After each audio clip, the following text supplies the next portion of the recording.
Hey, what's up guys, Dave here about another video, and today I'm going to be doing an unboxing and full review of the Samsung Galaxy a53 5G.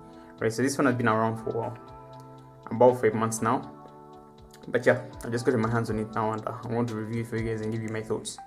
So yeah, if you're not subscribed guys, help me subscribe, and if you end up like what's in the video, give me a thumbs up. I'll go for that. Right, so starting off with the unboxing of the phone. Right, so the first thing you're greeted by is the phone itself, and obviously I've been using it for a bit, like a week, but I've repackaged it for you guys to get the full unboxing experience. Yeah, so yeah, I've been using it a bit so that I can review it for you guys, get the experience. But yeah, that's what it looks like. I got the peach color. Yeah, that's the first thing that you get in the box. Put that to the side, it's already on. Right, then you get these stickers that contain your IMEI, usually used by the sellers. Then yeah, lastly you get your micro USB, non-micro rather, type C to type C cable right here with your user manuals. Yeah, so unboxings have become really boring lately. You no longer get a charger in the box, you don't get headphones, you don't get the case, so yeah, really boring. At the same time costly, because now you have to purchase the charger separately if you don't have one. Right, so putting that to the side, let me unwrap the phone, and yeah, you guys can take a clean look at it right here.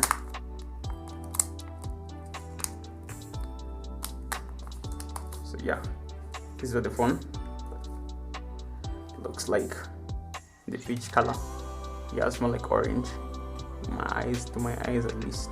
But yeah, that's what it looks like, the a53 5G in all its glory. So yeah, let's move on to the full review. Right guys, so moving on to the full review of the device. So yeah, I'll start off talking about the design of the device. So yeah, at the back here you get your 3 camera setup. Okay, it's more like 4 cameras, but one is more useless to me, I think. Yeah, so the first camera I have here is your 12MP wide, and then your 64MP ultra wide, and then you get your macro camera, and then a depth sensor as well. Then you also get a flashlight, obviously. Yeah, and at the bottom you have your loudspeaker. At the bottom here, your Type C port. Right here, that's supposed is a Type C 2.0, which is kind of disappointing. You know, I wish Samsung would have moved to like Type C 3.0 by now. But yeah, that's what you get with this. And then you have your microphone and your SIM tray that houses your dual SIMs or one SIM and an SD card, so it's hybrid SIM card. Right, so moving on to the left side of the phone, you get nothing here, it's all clean. At the top you got one microphone, I believe that's for noise cancellation, and then at on the right here you get your volume rocker as usual and a power button. Yeah, so that's for the design of the phone. And then moving on to the display. So the display is 6.5 inches, and I've got to say it's a really good display. And my favorite feature on this display is the fact that it's flat. I know not everyone likes a flat display. Some people prefer the curvature, the 3D curve, but I'll prefer this. You know, this is a very flat display, and it just looks elegant to me, at least. I really love it. You know, really flat, like the way you see the iPhone 12 lineup, you know, and iPhone 13. Yeah, it's that flat, very nice. Yeah, for the other specifications, is obviously Super AMOLED with 120 Hz. Yeah, very nice. And videos on here look very good. And yeah, generally it's a very good display for content consumption, and yeah, playing games and all things like that. Obviously it's not a large display but 2022 standards, you know, by now I feel like 6.7 is something I'll describe as large, but 6.5 is actually more compact in my eyes. Yeah, but that's for the display. Super AMOLED 120 Hz, and it maxes out at 800 nits of brightness, which is also very okay. I've been using it outside, and I think it's just about sufficient to use. Yeah, it's not really that like extremely bright, but yeah, it's usable. So that's for the display. Yeah, the other thing I want to talk about here is the speakers on this phone. Speakers are very good. So it has a stereo speaker setup. So yeah, your earpiece here tells up as a second speaker, and it does sound really good.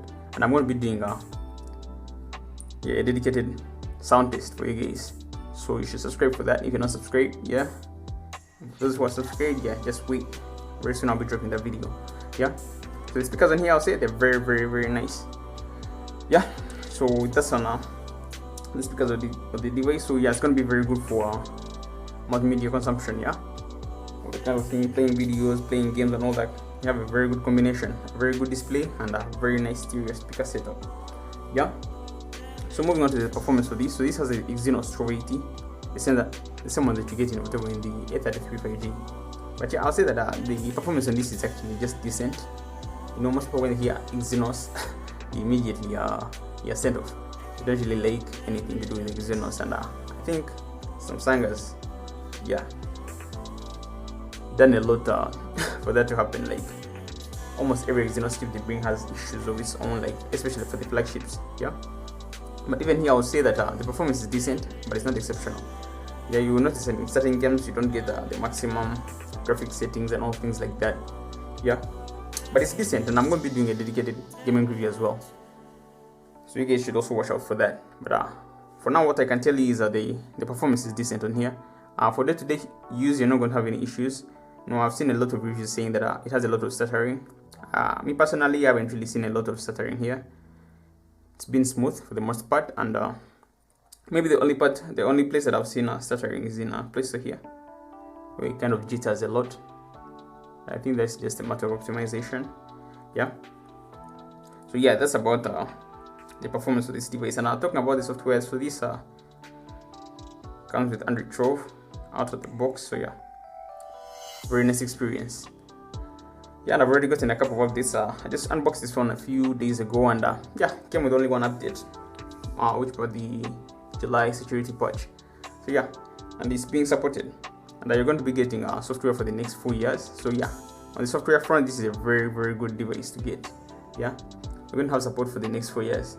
Though me personally, I wouldn't mind that too much, because I hardly use a phone for longer than a year. Yeah, so it wouldn't really be of much. Yeah, a bit too much of a benefit to me. But yeah, for those, I know that people use their phones for longer, like 8 years, even longer maybe. But yeah, on that front, you're going to be getting support for a very long time, and that's very nice from Samsung. Yeah, the other thing I want to be talking about is the cameras. So the cameras on these are actually very good cameras. Yeah, at the back here you have your 64MP main, which is a very good camera. Yeah, especially in a good lighting setting.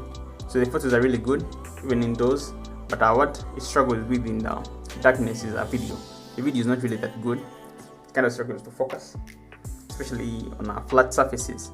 If you're trying to record something and the room is kind of dark, or the lighting is not very good, it's going to kind of struggle to focus on the object that you're trying to record. Yeah, but that's only in dark areas, so it's not like it has a focusing issue or anything. I think it's just to do with the algorithm. Yeah, but other than that, good lighting is a very good camera setup here. Even for video, you're going to be getting very good video, so you can do 4K 30 FPS as you would expect, obviously. No 4K 60 with this chipset, obviously. And at the front, yeah, you also get decent visuals. Yeah, the video is really good. You can do 4K 30 as well, which is very good for a front-facing camera. Yeah, you know, I think even all Redmi devices, none of them has 4K at the front, which is disappointing. But with this one, yeah, you get that. And the cameras are decent, and the video quality is really good. If you give it a good amount of light, you're not going to have any issues with the video on this phone. I can tell that for sure. Other than when you don't have enough light, yeah, it's going to be struggling. But yeah, that's not too much of a problem, you know, considering this is a mid-range phone, and even flagships still struggle with that. But with bad lighting situations when recording video. So yeah, this is a very good camera setup, though not exceptional. Obviously, you should keep your expectations within the price range of the device. Alright, so talking about the battery life on this phone. So the battery on this is 5000 mAh, and I'll say that it's very decent and very good. You know, it's not exceptional, but I think the battery life is very good, even when you're using 120 Hz. So if you really want to get to push a little bit more, that you can always turn off the 120 hertz, and you'll get even more time out of this battery. But even with 120 hertz on, I say that it's a decent battery, can easily, comfortably take you through a day of use, even for heavy users. Yeah. So I've had my SIM card in this phone for a bit, and yeah, I haven't really had issues with battery, and it charges decently fast. 25 watts is not really fast for 2022, but yeah, it's good enough. It's better than phones that charge at 15 watts. 25 watts is really good. I haven't really had issues with it. Yeah, the only bonus feature that I want to talk about is the fact that this has water resistance as well, which is a very good thing. And lastly, I want to be talking about the price. So the price on this is really high, in my view. It shouldn't be that high, and you get a lot of features, but the one thing that you miss out on is the chipset. Okay, the chipset is not really the best. You can get better for the same amount of money, but I think for this you're paying more for the experience. One UI is really good in comparison to all other skins. I think it's the most consistent and it's the most stable outside of obviously stock Android. Yeah, it's very consistent. One UI here, and you're getting support for almost 4 years plus. So yeah, I think that's the reason why it's kind of pricey. It doesn't necessarily do anything that well.